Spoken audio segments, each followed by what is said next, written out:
56%대 제가 낙찰받던 물건이에요. 제가 책에도 나왔지만 다시 한번 보세요. 2천만 원, 8천만 원이라는 제목으로 제가 책을 쓴 내용 중에 하나인데, 다른 건 그러면 결국 이 밑에 있는 것도 마찬가지입니다. 이 기준이 있으면 이 기준의 뒤에 있는 근저당이나 압류나 이런 것들은 여기서 낙찰받고 끝내고 나면 모두 사라져요. 그러니까 제가 책임질 게 없어지고 등기부등본에도 빨간 줄로 싹 없어져서 깨끗해져요. 현황상으로는 깨끗하게 됩니다. 새로 대출받는다면 새로 대출만 나오게 되는 거니까 별 문제가 없습니다. 다만 이 물건에 문제가 있었던 건 첫 번째 유치권이라고 해서 신고가 있었어요. 지금도 그렇지만 예전에 유치권이라고 하면 좀 더 어렵게 느껴졌었거든요. 근데 그 유치권이 뭔가 중요한데, 보면 여기 나와 있는 이 세입자 분이 내가 필요한 시설 이런 걸 한 거에 돈이 들어갔고 뭐 그렇다는 뜻으로 해서 이렇게 신고를 해 놓으신 거예요. 그러니까 이제 나중에 경매를 알게 되시면 아시겠지만, 이렇게 내가 필요해서 이 세입자가 여기 그러니까 운영하던 이 세입자분이 내가 필요해서 쓰게 된 여기 포장마차를 하셨던 분이시거든요. 이 포장마차를 하기 위해서 썼던 어떤 시설이나 인테리어 관련된 것 때문에 권리금 같은 거로 이렇게 주장을 하신다고 해도 권리금이 인정이 된다 안 된다? 안 돼. 경매선이 아예 인정이 되지 않습니다. 반대로 말하면 안타깝지만 어떤 건물이 이게 아니라도 어떤 건물에 여기에 뭐 10억을 들여서 20억을 들여서 뭔가 시설 투자했다 하더라도 이 권리는 전혀 인정받지 못합니다. 왜? 내가 필요한 영업에 필요해서 쓰는 영업시설이기 때문에, 그걸로 쓴 거기 때문에 그거는 유치권이 형성이 되지 않아요. 내 편의에 따라서 이렇게 보신 것처럼 이렇게 천막을 뭐 하려고 했다거나 뭐 이런 것들은 본인이 필요해서 쓴 거잖아요. 원래 오히려 저희가 이제 계약서를 잘 보시면 거기에 특약이 있습니다. 건물 계약이 해제될 때는 원상 복구, 원상 회복을 해야 되는 의무가 기본적으로 적혀 있어요. 그러니까 반대로 말하면 이렇게 시설 투자했던 이런 모든 것들은 오히려 나갈 때는 다 돈을 물어주거나 다 원래대로 최초의 모습으로 해놔야 된다는 이 얘기거든요. 그렇기 때문에 이 물건은 유치권이 성립될 수 없다고 저는 판단을 했고, 그래서 입찰에 들어가는데, 그럼 또 하나는 이렇게 미납된 물건 여러분이 좀 하기가 좀 어려우시거든요. 왜 미납됐는지 이유를 모르면 어려우니까. 근데 제가 확인했을 때 미납된 거의 이유가 뭐였냐면, 이 입찰했던 이 한 분은 알아보니까 이 세입자분이셨어요.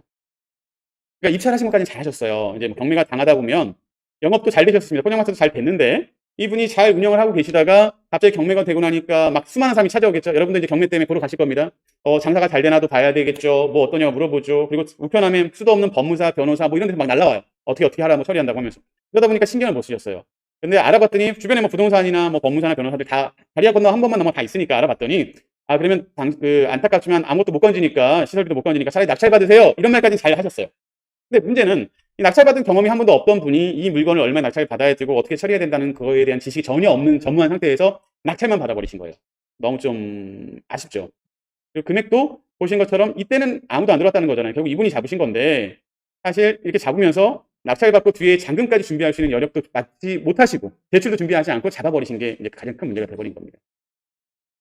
이분은 영업하면서 영업 잘 되던 거를 그렇게 경매가 되면서 영업도 못하게 되셨죠. 권리금이나 이런 것도 다 손실을 보게 되셨죠. 거기에다가 결과적으로 이런 입찰금까지. 안타깝지만 여기 입찰한 금액이 1억 9,460만 원. 그러니까 경매를 앞으로 하시게 되면 똑같이 아시게 되겠지만, 경매는 이 최저 금액의 10%의 보증금을 걸어야지만 입찰을 하실 수가 있습니다. 그러면 결과적으로 1억 9,460만 원의 10%인 1,940만 원을 입찰금으로 내셨다는 얘기예요.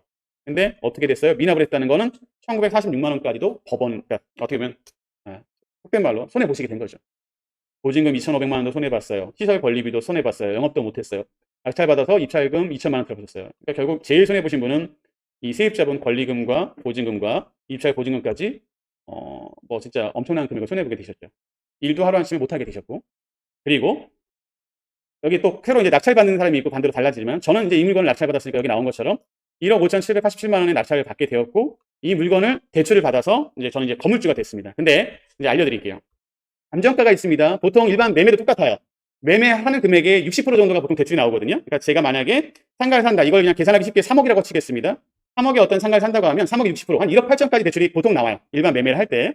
그럼 1억 8천을 대출을 받으실 수 있거나, 또는 경매라고 다른 게 아니라 낙찰가의 80에서 90%까지 대출이 나옵니다. 이건 뭐 거의 똑같은 겁니다.